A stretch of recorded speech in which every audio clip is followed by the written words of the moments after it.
sénégalaise a perdu sa crédibilité sur ce dossier depuis longtemps. li ñuy def nii yëpp c'est un rattrapage mais man lu ma gëm la moom laa gëmoon. comment bi Macky Sall nag perdu sa crédibilité ci dossier bi. le dossier de Ousmane Sonko et ay nu mu tuddati Mame Mbaye Niang la justice même elle était complice de Mame Mbaye Niang à l'époque la justice était complice de Mame Mbaye Niang. Pourquoi ma wax loolu gis nga. Le temps de la justice n'est pas le temps des hommes. Ouais. Quand le temps de la justice est dicté par le bien vouloir d'un régime,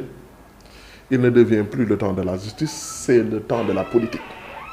Et dans cette histoire-là, entre Ousmane Sonko et Mame Mbaye, pour dire vrai, Pape Cheikh du ma sànq dafa am solo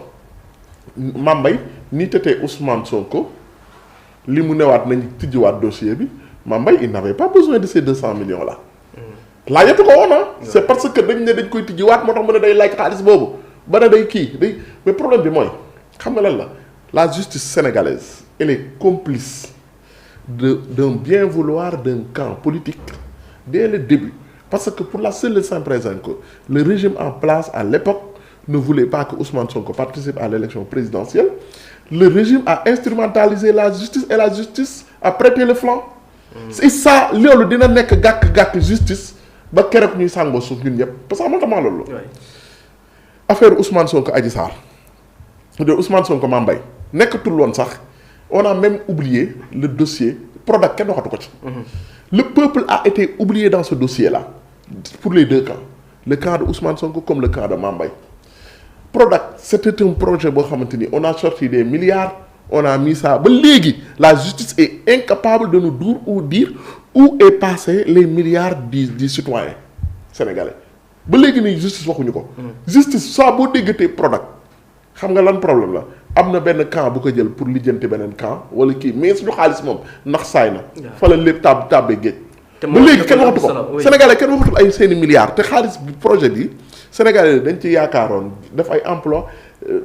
régler yaakaar ne dinañ régler autosuffisance alimentaire via ce projet là. mais léegi kenn waxatu ko. ñii nañu fexe ba wax ne nag kii am na nu mu tuddati rapport am na. ñële nañu fexe ba wax ne Ousmane Sonko lu tax bokkul élection c'était normal mais ñëpp xam nañ ne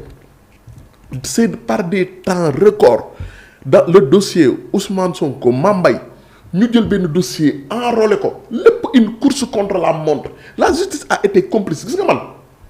Ousmane Sonko. li muy wax nii yëpp je suis d'accord je l'attaque tout le temps nag parce que kenn xaarul ci moom ay wax ay actes la ñuy xaar ci moom.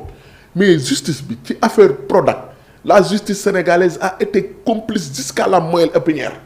kenn du ko dindi par des temps records ci lañ enrôlé dossier bi nañ ko def avant élection yi appel yi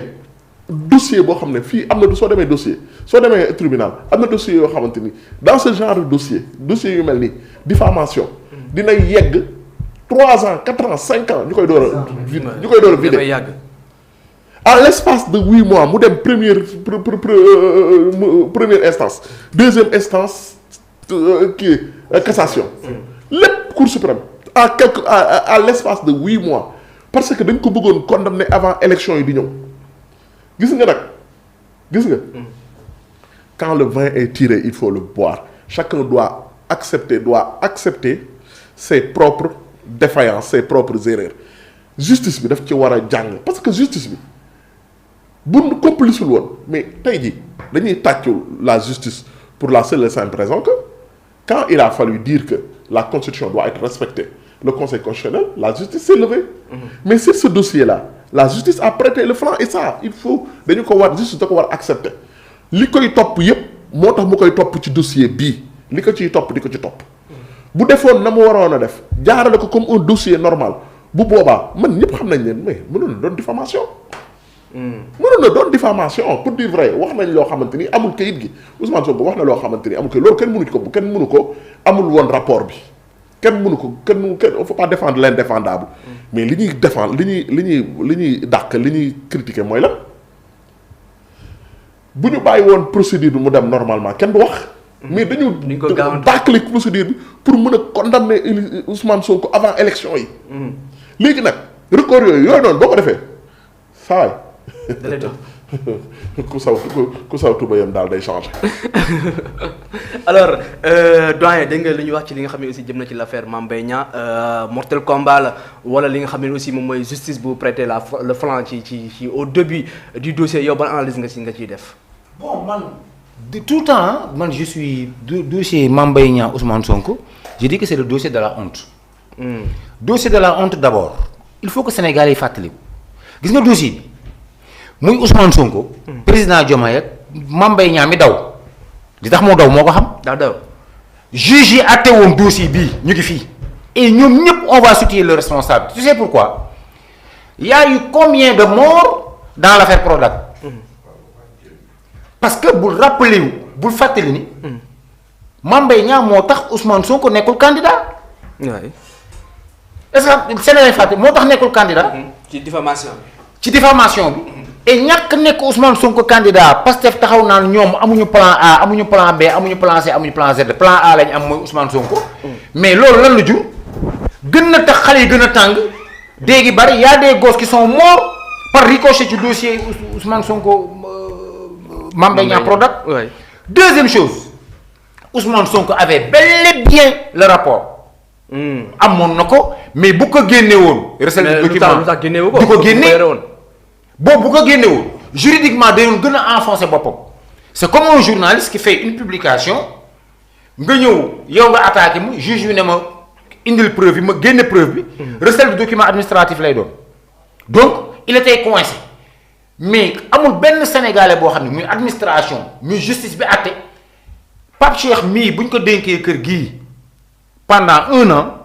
ay auditeurs war nañu ñëw mën a xool Cour des comptes xool Pape Cheikh na la téye DKR 221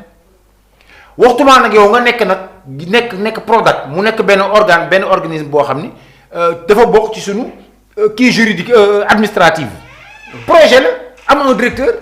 mais par la force des choses boo defee 1 an qu'est-ce qui se passe mais Cour des comptes dañu ñëw vérifier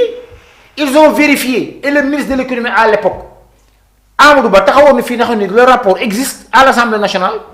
yu compilation yi génne nañ ko jox ko magistrat yi ñu fermer les yeux et xam nañu Prodac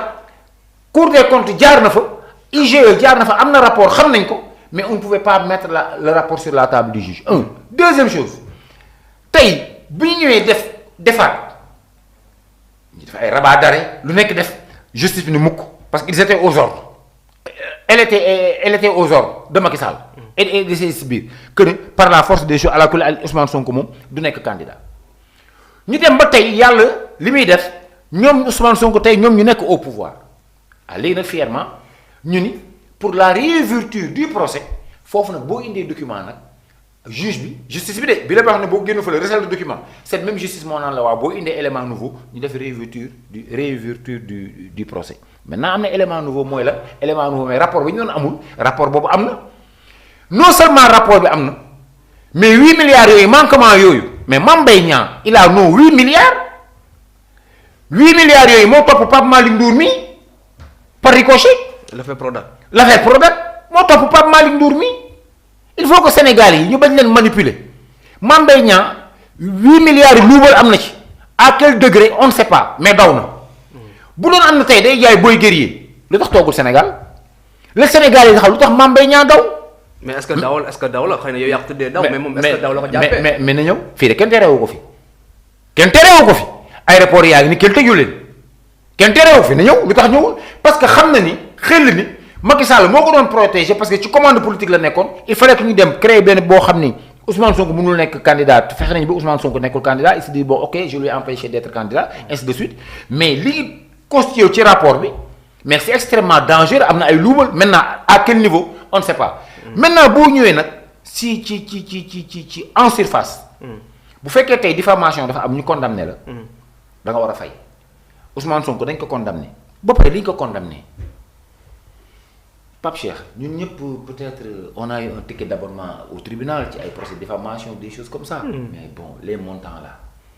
parfois c'est le franc symbolique da ngay publicité bu taxaw ne je demande 400 millions mais boo demee le juge parfois ay amende la ñuy dóor. mais pourquoi dans l'affaire Ousmane Sonko ñu jël benn amende boo xam ne maanaam këram boobu lañ jël évaluer ko ne amende ñu dóor ko et le juge l'a fait sciemment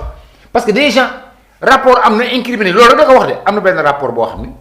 am na yow Mame Mbaye Niang tudd nañ la ci te journaliste bind na lu gën a grave ni rapport am nañ tudd nañ ci journaliste bind na lu 15 000 fois plus grave que ça et pourtant ay amende de 100 000 francs la ñuy jox ay